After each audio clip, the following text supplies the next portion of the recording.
Sərxan müəllim, buzovlar niyə ishal olur?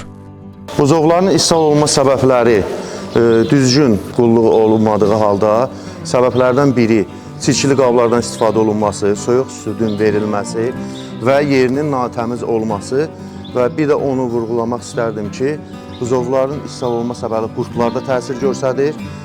Onu da qeyd edeyim ki, yeri soyuq olduqda, xüsusi damlarda və yaxud da ki, mümkün olmadığı halda hər hansı bir örtü ilə və ya jiletlə pükülmədikdə buzovlar ishal olur.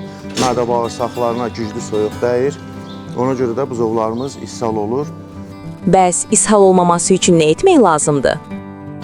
Qabları vaxtında təmiz saxlamaq, hər buzov yemləndikdə, yəni südü içirdikdən sonra qabları təmiz yumaq, yerini mütəmadi olaraq dezinfeksiya eləmək ki, hər hansı bir xəstəliyə yoluxmasın, ishala gətirib çıxarmasın.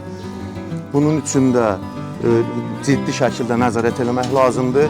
Bu buzovların və eləcə də heyvanların ishal olunması onun boyuna və böyüməsinə çox ciddi şəkildə təsir göstərir.